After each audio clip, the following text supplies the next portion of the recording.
Le tue mani son piene di fiori, dove li portavi, fratello mio? Li portavo alla tomba di Cristo, ma l'ho trovata vuota, fratello mio.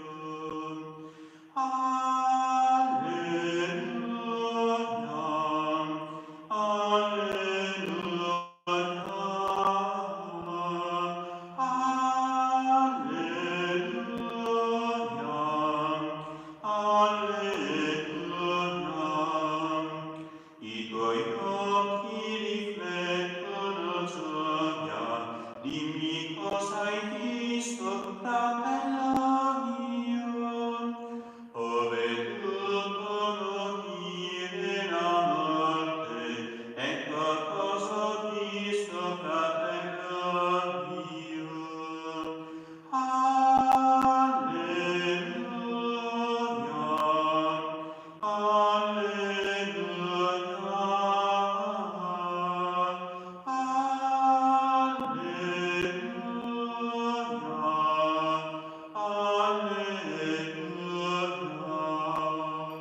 Nel nome del Padre, del Figlio e dello Spirito Santo. La grazia del Signore nostro Gesù Cristo, l'amore di Dio Padre e la comunione dello Spirito Santo sia con tutti voi. E con il tuo spirito. Fratelli, per celebrare degnamente i santi misteri, riconosciamo i nostri peccati. Confesso a Dio Onnipotente e a voi, fratelli, che ho molto peccato in pensieri, parole, opere e omissioni, per mia colpa, mia grandissima colpa, e supplico la Beata e sempre Vergine Maria, gli angeli santi e voi, fratelli, di pregare per me il Signore Dio nostro. Dio Onnipotente abbia misericordia di noi, perdoni i nostri peccati e ci conduca alla vita eterna. Signore, pietà. Signore, pietà. Cristo, pietà. Cristo, pietà. Signore, pietà. Signore, pietà. Gloria a Dio nell'alto dei cieli e pace in terra agli uomini di buona volontà. Noi ti lodiamo, ti benediciamo, ti adoriamo, ti glorifichiamo, ti rendiamo grazie per la tua gloria immensa. Signore Dio, Re del cielo, Dio Padre onnipotente, Signore Figlio unigenito Gesù Cristo, Signore Dio, Agnello di Dio, Figlio del Padre, tu che togli i peccati del mondo, abbi pietà di noi. Tu che togli i peccati del mondo, accogli la nostra supplica.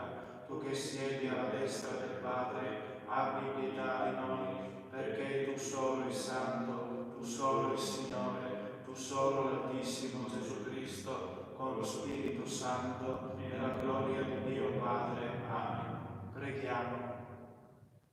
O Dio, che nella liturgia pasquale ci dai la gioia di rivivere ogni anno la risurrezione del Signore, fa che l'esultanza di questi giorni raggiunga la sua pienezza nella Pasqua del cielo. Per il nostro Signore Gesù Cristo, tuo Figlio, che è Dio e vive e regna con te nell'unità dello Spirito Santo per tutti i secoli dei secoli. Amen.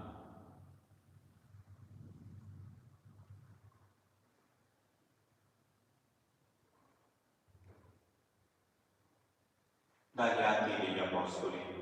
In quei giorni Pietro e Giovanni salivano al Tempio per la preghiera delle 3 del pomeriggio. Qui di solito veniva portato un uomo storpio fin dalla nascita. Lo ponevano ogni giorno presso la porta del Tempio detta Bella per chiedere l'elemosina a coloro che entravano nel Tempio. Costui, vedendo Pietro e Giovanni che stavano per entrare nel Tempio, li pregava per avere un'elemosina. Allora, fissando lo sguardo su di lui, Pietro insieme a Giovanni disse: «Guarda verso di noi». Ed egli si volse a guardarli, sperando di ricevere da loro qualche cosa. Pietro gli disse: «Non possiedo né argento né oro, ma quello che ho te lo do. Nel nome di Gesù Cristo, il Nazareno, alzati e cammina». Lo prese per la mano destra e lo sollevò. Di colpo i suoi piedi e le caviglie si rinvigorirono e balzato in piedi si mise a camminare. Ed entrò con loro nel tempio, camminando, saltando e lodando Dio.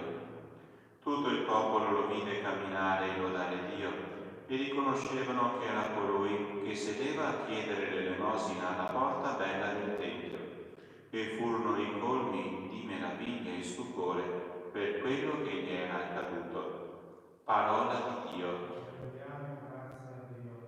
Gioisca il cuore di chi cerca il Signore.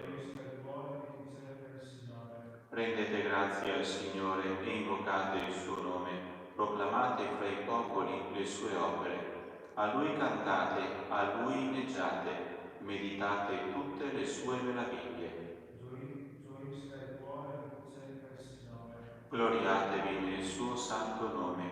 Gioisca il cuore di chi cerca il Signore. Cercate il Signore e la sua potenza, ricercate sempre il suo volto.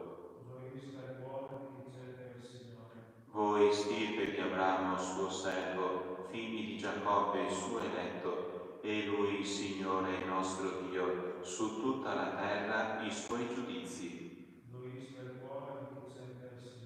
Si è sempre ricordato della sua alleanza, parola data per 1000 generazioni, dell'alleanza stabilita con Abramo e del suo giuramento a Isacco.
Il Signore sia con voi.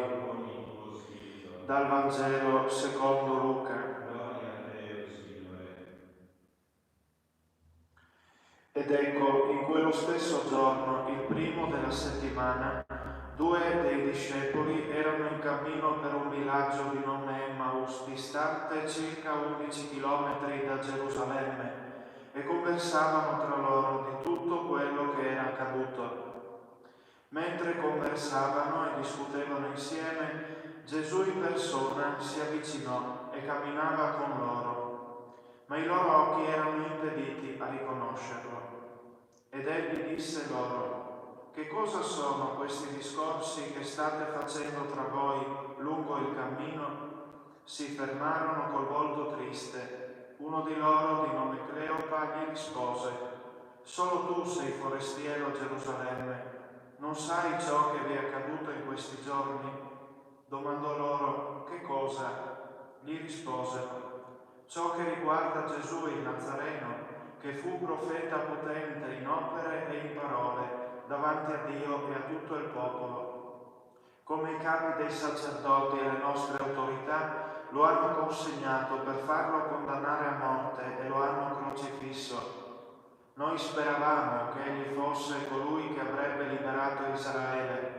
Con tutto ciò sono passati 3 giorni da quando queste cose sono accadute, ma alcune donne delle nostre ci hanno sconvolti. Si sono recate al mattino alla tomba e, non avendo trovato il suo corpo, sono venute a dirci di aver avuto anche una visione di angeli, i quali affermano che egli è vivo. Alcuni dei nostri sono andati alla tomba e hanno trovato come avevano detto le donne, ma lui non l'hanno visto. Disse loro: stolti e lenti di cuore a credere in tutto ciò che hanno detto i profeti. Non bisognava che il Cristo patisse queste sofferenze per entrare nella sua gloria? E cominciando da Mosè e da tutti i profeti, spiegò loro in tutte le scritture ciò che si riferiva a lui. Quando furono vicini al villaggio dove erano diretti, egli fece come se dovesse andare più lontano. Ma essi insistettero: resta con noi, perché si fa sera e il giorno è ormai al tramonto. Egli entrò per rimanere con loro. Quando fu a tavola con loro, prese il pane, recitò la benedizione, lo spezzò e lo diede loro. Allora si aprirono loro gli occhi e lo riconobbero, ma egli sparì dalla loro vista. Ed essi dissero l'un l'altro: non ardeva forse in noi il nostro cuore, mentre egli conversava con noi lungo la via, quando ci spiegava le scritture?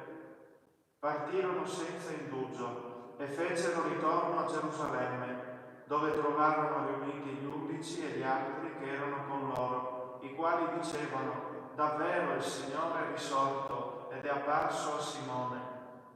Ed essi narravano ciò che era accaduto lungo la via e come avevano riconosciuto nello spezzare il pane. Parola del Signore. Gloria a te, Cristo.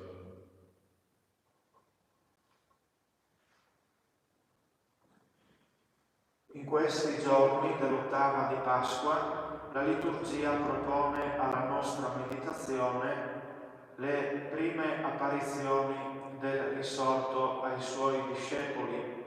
Sono dei veri e propri incontri in cui emerge chiaramente in tutti, come una sorta di ritornello, la difficoltà nel riconoscerlo. Una difficoltà che, come accade nella vicenda odierna, può diventare un vero e proprio impedimento a riconoscerlo. Oggi i protagonisti appunto sono i 2 discepoli di Emmaus, e quello narrato nel Vangelo odierno è un episodio a noi molto caro. Questo episodio sacro infatti ci sta accompagnando in questo anno pastorale 2019-2020 e che il Vescovo ha desiderato dedicare ai giovani. Ma focalizziamo la nostra attenzione su ciò che accade.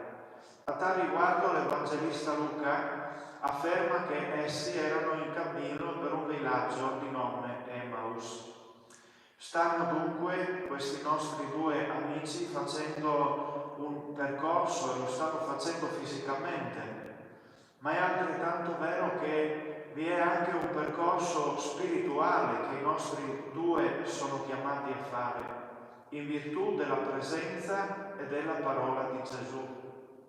In questo cammino interiore il cuore dei 2 discepoli, che in un primo momento si rivelerà disorientato e disilluso, finirà poi per ritrovare speranza e calore. Ciò che diranno a Gesù questi 2 discepoli poco prima di entrare insieme con lui nella locanda è il segno chiaro ed inequivocabile di questo percorso del cuore. Resta con noi, perché si fa sera e il giorno è ormai al tramonto. Siamo invitati dunque a prendere parte anche noi a questa vicenda da veri e propri protagonisti. Approfittiamo anche del fatto che l'Evangelista Luca dichiara nel racconto l'identità di uno soltanto dei 2 discepoli, e allora ognuno di noi metta il proprio nome e cognome all'altro discepolo, finendo dunque per immedesimarvisi. E un altro passaggio importante da compiere in questi giorni di festa, anche alla luce del fatto che attraverso la vicenda dei discepoli di Emmaus non è poi così difficile vedere, come in filigrana, uno sviluppo dei diversi momenti della celebrazione della Santa Messa. Resta con noi infatti ciò che nel silenzio del nostro cuore ripetiamo a Gesù dopo che nella celebrazione eucaristica siamo rimasti in ascolto attento e orante della parola di Dio, luce che ha illuminato le nostre menti e i nostri cuori. Ed è per questo che nella celebrazione della Santa Messa alla liturgia della parola segue immediatamente la liturgia eucaristica, come a dire che dopo aver ascoltato la parola del Signore matura in noi come un desiderio che proprio quella parola appena ascoltata in qualche modo si faccia carne in noi, cioè venga ad abitare corporalmente nella nostra esistenza. È come se non ci accontentassimo più di Dio che ci parla, ma che lo desiderassimo anche in noi, dentro in noi. In ogni celebrazione della Santa Messa allora comprendiamo che anche noi abbiamo la possibilità concreta di vivere l'esperienza dei due discepoli di Emmaus, attraverso la parola di Dio e il pane e il vino che diventano il suo corpo e il suo sangue. Il Signore risorto si fa vicino a noi per cambiare la nostra tristezza nelle tre virtù che San Paolo molto bene delinea nelle sue lettere: la fede, la speranza e la carità. Che cos'è la fede, fratelli e sorelle? Per rispondere a questa domanda siamo invitati a fare un tuffo nella storia e in modo particolare nella Roma, a cavallo tra il VI e il VII secolo. La Chiesa allora era retta dal Papa Gregorio Magno, il quale incaricò a un certo punto del suo pontificato il monaco Agostino per portare il cristianesimo alle popolazioni degli Angli, che ancora all'epoca erano pagane. Queste popolazioni vivevano in tribù nelle terre dell'attuale Inghilterra. Agostino dunque si mise in viaggio e arrivò a destinazione. Qui incontrò ben presto gli Angli che erano pronti ad ascoltarlo. Agostino così si espresse: immaginate di essere seduti sul pavimento di una stanza luminosa. Di fronte a voi guardate la parete nella quale vi sono due finestre. Guardate fuori e attraverso di esse vi accorgete che fuori è buio, è notte. Improvvisamente le due finestre si aprono e da quella di sinistra entra nella stanza un uccellino, il quale si mette a volteggiare sul soffitto della stanza e dopo aver compiuto le sue mirabolanti acrobazie esce fuori di nuovo dall'altra finestra. Vedete, disse il monaco Agostino ai suoi ascoltatori sorpresi, la vostra vita fino ad oggi è stata così. Voi infatti non sapete da dove venite, non sapete dove andate e non sapete perché siete qui. Non sapete cioè che cosa c'è stato prima di voi. Non sapete il motivo per cui siete su questa terra e non sapete che cosa ci sarà dopo la vostra morte. Oggi, aggiunse il monaco Agostino, io sono venuto a dirvi da dove venite e quindi questa oscurità che non conoscete. Sono venuto a voi per dirvi verso dove andate e quindi quell'oscurità che non conoscete. E sono venuto a dirvi il perché siete qui, perché vivete cioè in questo mondo. E così Agostino cominciò a parlare di Gesù e da quel momento iniziò il cammino di conversione di queste popolazioni. La fede allora, per rispondere alla nostra domanda, è questo: aver incontrato quel Gesù, grazie al quale noi sappiamo da dove veniamo, il cuore di Dio che ci ama. Sappiamo dove andiamo, il cuore di Dio che ci ama. E sappiamo perché viviamo. Viviamo per amare e per essere amati da Dio. Questa è la fede. La fede è questo sguardo nuovo sulla vita, sulla morte, su quello che ci ha preceduto. È uno sguardo nuovo per introdurre dentro la nostra vita Gesù, proprio come hanno fatto i 2 discepoli di Emmaus, facendo spazio a Cristo che ci salva dal non senso. Allora chiediamo al risorto che dalla tristezza ci doni una fede più viva, più intensa, più vera. La fede che però non è semplicemente un'emozione, un sentimento, ma che è uno sguardo nuovo sulla vita, a partire dal Signore che mi dà il significato di tutto. Accanto a Lui non siamo più nell'oscurità, siamo nella luce perché Dio c'è e in Lui ho il senso di tutto e vivo alla luce della Sua presenza e del Suo amore. Non sempre la nostra fede, dobbiamo riconoscerlo, è così bella, così luminosa, non sempre ci riempie il cuore, forse non sempre illumina la nostra vita. Chiediamo allora questo sguardo che parte da Dio e diventa il nostro, che ci fa vedere tutto della vita e in modo diverso. Ma l'esperienza dei 2 di Emmaus, fratelli e sorelle, è anche il passaggio dalla tristezza alla speranza. A volte anche noi, come loro, facciamo fatica a sperare. Il nostro volto allora si fa triste, affaticato, i nostri occhi sono nebbiati e alla fine finiamo per guardare avanti a noi senza poi tanta fiducia, come può accadere in questi giorni. Allora permettetemi, per capire bene cos'è questa speranza, vi racconto quest'altro episodio. Mi è capitato di incontrare in una parrocchia una signora anziana e molto devota a cui portavo la comunione ogni mese. Ricordo che ogni incontro con lei era emozionante. Lei ne approfittava per confessarsi e comunicarsi e io approfittavo per attingere da lei, dalla sua sapienza semplice ma non superficiale, maturata in tanti anni di vita vissuti intensamente. Un giorno però mi disse questa anziana signora che si sentiva molto stanca e che secondo lei presto il Signore l'avrebbe chiamata a sé. Mi chiese gentilmente di fare in modo che le sue ultime volontà venissero seguite e messe in pratica alla lettera. Tra queste sue ultime volontà ce n'era una che le stava molto a cuore e anche più delle altre. La signora mi chiese, cioè, che una volta morta e deposta sulla bara, io le mettessi un cucchiaino tra le sue mani.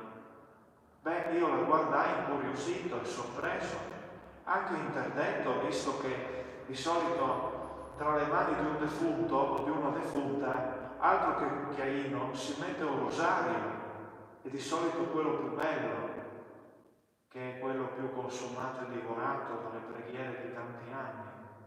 E allora le chiesi il perché di questa richiesta e lei mi rispose: sa, Don Luca, nella mia vita tante volte mi è capitato di essere invitata a qualche pranzo al ristorante per qualche ricorrenza particolare e quando mi sedevo notavo che tra molte posate e bicchieri esattamente sopra i piatti vi era sempre un cucchiaino messo in orizzontale. Al solo vederlo ero fiducioso e dicevo tra me e me: oh, che bello! Oggi ci sarà anche il dolce, il meglio deve ancora venire. Vede, Don Luca, continuò la nonnina, quando lei mi metterà tra le mani, io sarò morta, lei mi metterà tra le mani un cucchiaino, la gente le chiederà il motivo di tale gesto e lei spieghi che con la morte non tutto finisce perché il meglio deve ancora venire. Ecco, questa signora questa sera ci ricorda con questo esempio molto semplice che cos'è la nostra speranza, quella cristiana. Non soltanto che il domani sarà migliore, lo chiediamo al Signore in questi giorni, ma soprattutto la speranza cristiana che il meglio deve ancora venire, ci attende al di là di questa stessa vita terrena. Vedete, noi siamo cristiani anche perché crediamo nel paradiso, viviamo per il paradiso, siamo orientati verso il paradiso e dunque viviamo nella speranza, eccola qui, che ci riempie il cuore, che il meglio deve ancora venire. Anche noi siamo allora come i due di Emmaus. Tante volte abbiamo incontrato Gesù nella nostra vita, ma questo ancora non ci basta. Questo ancora non è sufficiente per essere abbastanza credenti da riuscire a vivere in questa speranza così bella che la fede ci dà. Chiediamola questa sera. E infine l'esperienza dei due di Emmaus è un passaggio dalla tristezza alla carità, all'amore. Un altro piccolo episodio, questa volta che si incrocia con la vita di San Filippo Neri, toscano, sacerdote a Roma, fondatore della congregazione degli oratoriani, una congregazione che esiste tuttora. I giovani che sono all'ascolto sicuramente si ricordano di lui, lo abbiamo incontrato tra virgolette nello scorso pellegrinaggio a dicembre che abbiamo fatto a Roma. E San Filippo Neri, la sua vita fu spesa, il suo ministero sacerdotale spesi interamente per il bene dei giovani. E un giorno tra i ragazzi del suo oratorio ne incontrò uno, si chiamava Matteo questo giovane, il quale faceva un po' fatica a vivere l'esperienza dell'oratorio, essendo un ragazzo molto sicuro di sé. Così San Filippo Neri avviò con Matteo una conversazione particolare, con l'obiettivo di dargli una piccola lezione, seppur con ironia e tanta giovialità. Così San Filippo chiese a Matteo: «Oh Matteo, che fai di bello?» Matteo rispose: «Sto studiando». Chiese allora Fra Filippo: «Matteo, e tu con lo studio che cosa pensi di fare?» E Matteo rispose: «Spero di uscire dalla scuola brillantemente». E Fra Filippo lo incalzò di nuovo: «E poi che pensi di fare?» E Matteo disse: «Spero di trovare un lavoro e fare un'ottima carriera». E San Filippo: «E poi?» Rispose di nuovo Matteo: «E poi di trovare una bella ragazza, sposarmi e poi fare una famiglia». Il dialogo così andò avanti per un po' di tempo e a ogni domanda di Fra Filippo poi Matteo puntualmente rispondeva. Ma all'ennesima richiesta di Fra Filippo «e poi?» ad un certo punto Matteo si incartò e non seppe più rispondere. Comprese allora Matteo che Fra Filippo gli stava facendo capire che tutte queste cose belle, questi desideri, non avevano alcun valore se non li viveva insieme con il Signore, quasi quasi per mano sua. Senza Gesù tutte queste cose sarebbero state come aria o come paglia, non avrebbero lasciato traccia se non le avesse vissute con il Signore per nome suo. E così Matteo capì. E così capiamo anche noi. Noi molto spesso, vedete, viviamo la nostra vita quotidiana come se il Signore non esistesse e il suo amore resta così nello sfondo. Invece se il Signore c'è, ogni cosa diviene più bella, più ricca se vissuta per amore di Lui. Ogni cosa trova splendore se il Signore lo facciamo entrare nella nostra vita. Se dopo averlo incontrato facciamo comunione con Lui e se lo mettiamo in tutto, ma non sempre l'amore per Lui è come dovrebbe essere. Fratelli e sorelle, lasciamoci anche noi come due discepoli allora scuotere da questa parola e facciamo spazio al risorto nella nostra vita quotidiana. Lasciamoci trasformare dalla sua presenza nella sua parola, nell'Eucaristia e compiamo anche noi questo passaggio dalla tristezza e chiediamo la fede, la speranza e la carità. E chiediamo tutto questo dicendo che noi al Signore resta con noi perché si fa sera e ormai il giorno è al tramonto.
Pregate, fratelli, perché il mio e vostro sacrificio sia gradito a Dio, Padre Onnipotente. Il Signore riceva dalle tue mani questo sacrificio a lode e gloria del suo nome, per il bene nostro e di tutta la sua santa Chiesa. Accogli, Signore, il sacrificio della nostra redenzione e opera in noi la salvezza del corpo e dello spirito, per Cristo nostro Signore. Amen. Il Signore sia con voi, E con il tuo spirito. in alto i nostri cuori. Sono rivolti al Signore. Rendiamo grazie al Signore nostro Dio. Di cosa buona e giusta. Veramente cosa buona e giusta, nostro dovere e fonte di salvezza, proclamare sempre la tua gloria, o Signore, e soprattutto esaltarti in questo giorno nel quale Cristo, nostra Pasqua, si è immolato.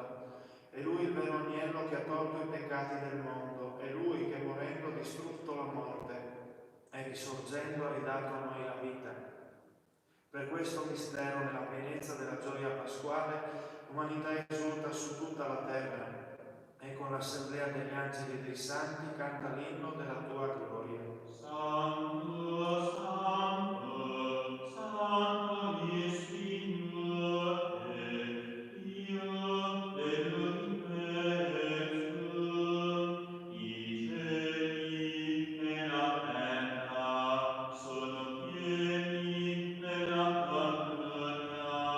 Osanna, Osanna, Osanna nell'alto dei cieli.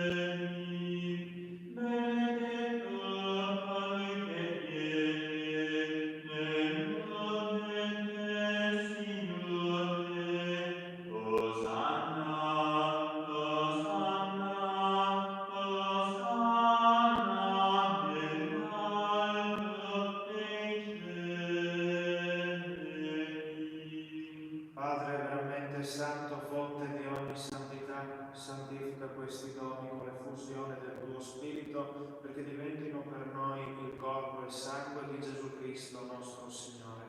Egli, offrendosi liberamente alla sua passione, prese il pane e rese grazie, lo spezzò, lo diede ai suoi discepoli e disse: prendete e mangiatene tutti, questo è il mio corpo, offerto in sacrificio per voi.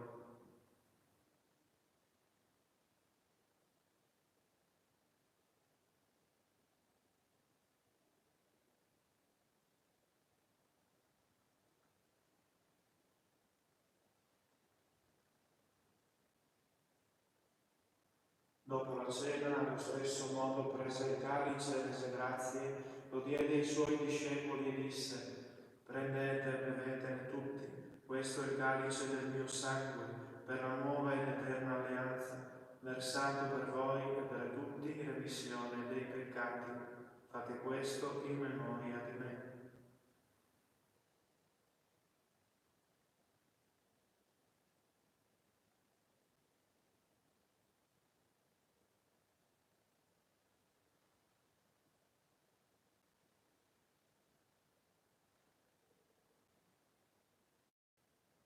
Mistero della fede. Annunciamo la tua morte, o Signore, proclamiamo la tua risurrezione nell'attesa della tua venuta. Celebrando il memoriale della morte e risurrezione del tuo Figlio, ti offriamo, Padre, il pane della vita e il calice della salvezza e ti rendiamo grazie per averci ammessi alla tua presenza a compiere il servizio sacerdotale. Ti preghiamo umilmente per la comunione al corpo e al sangue di Cristo, lo Spirito Santo ci riunisca in un solo corpo. Ricordati, Padre, della tua Chiesa diffusa su tutta la terra e qui convocata nel giorno glorioso della risurrezione del Cristo Signore nel suo vero corpo.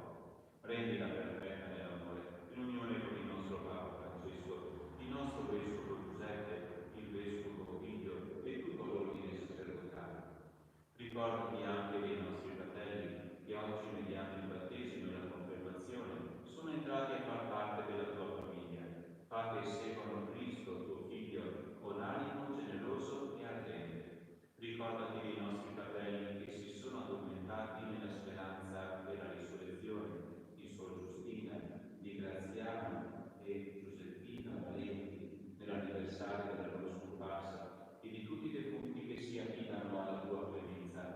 di godere la luce del tuo volto. In noi tutti abbi misericordia, donaci di aver parte alla vita eterna, insieme con la Beata Maria, Vergine e Madre di Dio, con San Giuseppe suo sposo, gli Apostoli e tutti i santi, in ogni tempo in cui non creduto. E in Gesù Cristo, tuo Figlio, canteremo la tua gloria. Per Cristo, con Cristo e in Cristo, a te Dio Padre Onnipotente, nell'unità dello Spirito Santo, ogni onore e gloria per tutti i secoli dei secoli. Amen. Obbedienti alla parola del Salvatore e formati al suo divino insegnamento, osiamo dire: Padre nostro che sei nei cieli, sia santificato il tuo nome, venga il tuo regno, sia fatta la tua volontà, come in cielo e così in terra. Dacci oggi il nostro pane quotidiano e rimetti a noi i nostri debiti, come noi li rimettiamo ai nostri debitori, e non ci indurre in tentazione, ma liberaci dal male. Liberaci, o Signore, da tutti i mali, concedi la pace ai nostri giorni, e con l'aiuto della tua misericordia vivremo sempre liberi dal peccato e sicuri da ogni turbamento, nell'attesa che si compia la beata speranza e venga il nostro Salvatore Gesù Cristo. Tu regni, la tua potenza e la gloria nei secoli. Signore Gesù Cristo, che detto ai tuoi apostoli: vi lascio la pace, vi do la mia pace, non guardare ai nostri peccati ma alla fede della tua Chiesa, e dona l'unità e pace secondo la tua volontà, tu che vivi e regni nei secoli dei secoli. Amen. La pace del Signore sia sempre con voi. E con il tuo spirito.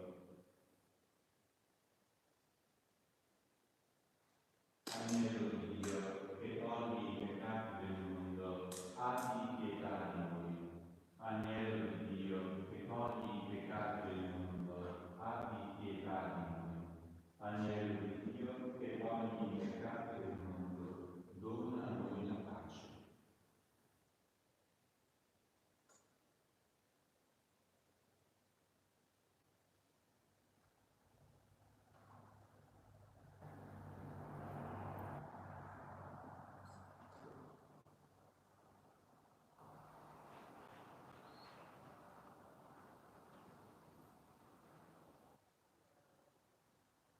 Beati gli invitati alla cena del Signore, ecco l'agnello di Dio che toglie i peccati del mondo. Oh Signore, non sono degno di partecipare alla tua mensa, ma di soltanto una parola e io sarò salvato.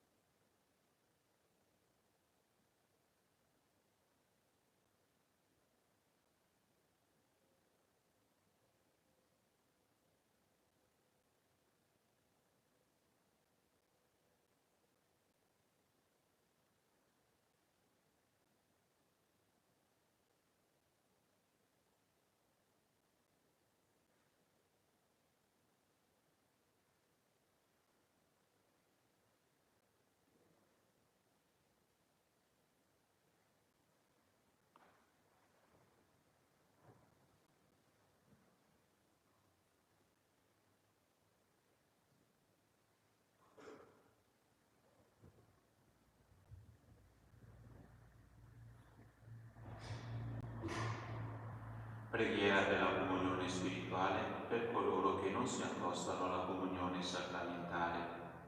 Gesù mio, credo fermamente che sei presente nel Santissimo Sacramento. Ti amo sopra ogni cosa e ti desidero nell'anima mia. Poiché ora non posso riceverti nella Santa Comunione, vieni almeno spiritualmente nel mio cuore. Come già venuto io ti abbraccio e mi unisco totalmente a te. Non permettere che io mi separi mai più da te. Eterno Padre, per le mani della Vergine Maria ti offriamo il corpo e il sangue preziosissimo di Gesù Cristo, per il perdono dei nostri peccati, in suffragio dei nostri defunti, delle anime sante del Purgatorio e per i bisogni della Santa Madre Chiesa. Amen.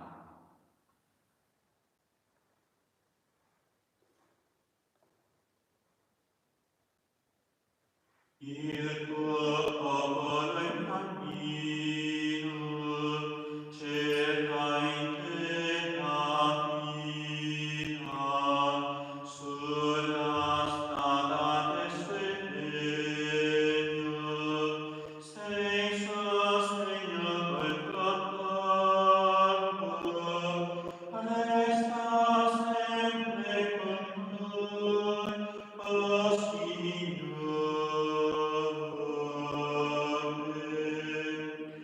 del tuo pane, Gesù, che ci dà forza e rende più sicuro il nostro passo. Se vigore nel cammino si svilisce, la tua mano dona lieta la speranza. Il tuo popolo in cammino cerca in te la guida sulla strada verso il regno. Sei sostegno col tuo corpo, resta sempre con noi, o Signore.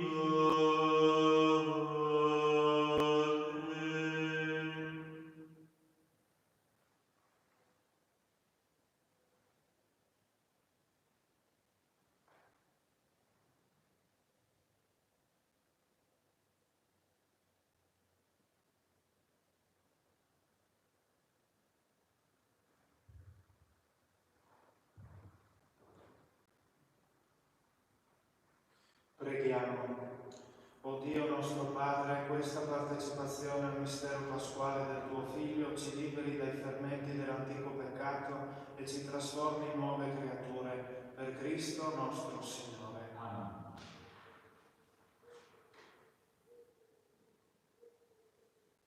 Preghiera del Cardinale Veterendo, Arcivescovo di Stoccolma, Budapest e Primate di Ungheria, per implorare la misericordia di Dio in questi tempi di epidemia. Signore Onnipotente, Dio dei nostri padri, ti rendiamo grazie per il mondo che hai creato, per rendere possibile la vita dell'umanità. Ti rendiamo grazie per tutta la ricchezza del creato e per le sue meravigliose leggi. Ti rendiamo grazie perché siamo sopravvissuti nonostante ogni forza distruttrice e siamo capaci di giungere a sempre nuove scoperte sul nostro mondo e su noi stessi. Ti ringraziamo perché possiamo lottare sia individualmente sia in comunità per la nostra sopravvivenza e per rendere la nostra vita sempre più bella e ricca di significato. Ma prima di tutto ti ringraziamo per averci chiamati alla vita eterna e perché con la morte e la risurrezione redentrice di Cristo, nostro Signore, hai aperto per noi la via dell'eterna beatitudine. Quando ci colpiscono delle calamità naturali contro le quali non riusciamo ancora a difenderci con le nostre sole forze, possiamo sperimentare che la nostra vita è sempre nelle tue mani. Ti supplichiamo umilmente di aiutare gli uomini della scienza a trovare il prima possibile l'antidoto alla presente epidemia. Dona a quanti guidano le nostre società l'accortezza di poter arginare con i provvedimenti adeguati la diffusione delle infezioni, di promuovere la prevenzione e la cura della malattia, nonché la predisposizione di strumenti efficaci per quanti ne hanno bisogno. Dona la tua misericordia e l'eterno riposo a quanti sono morti a causa della malattia. Dona la guarigione ai malati, dona forza e benedizione ai medici e al personale sanitario per il loro coraggioso impegno. Rafforza in noi la fede, la speranza e la carità, affinché possiamo sostenere con ogni aiuto spirituale e materiale i malati e i parenti che sono nell'angoscia o nel lutto. Fa che con i nostri comportamenti responsabili possiamo contribuire anche noi a prevenire la diffusione della malattia. Perdona, Signore, ogni nostro peccato, commesso in pensieri, parole, opere e omissioni. Santissima Trinità, unico Dio, abbi pietà di noi. Beatissima Vergine Maria, salute degli infermi, prega per noi. Amen. Il Signore sia con voi. E con il tuo spirito. Benedica Dio Onnipotente, Padre, Figlio e Spirito Santo. Amen. La messa è finita, andate in pace. Alleluia, alleluia. Rendiamo grazie a Dio. Alleluia, alleluia.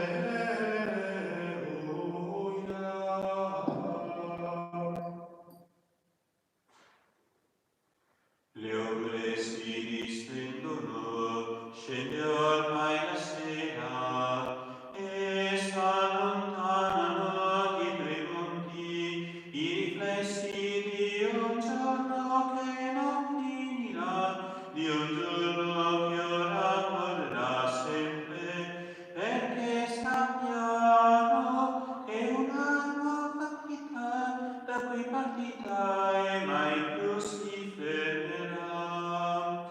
Resta qui con noi, il sole scende già. Resta qui con noi, Signore, spero ormai. Resta qui con noi, il sole scende già. Se tu sei tra noi, la notte non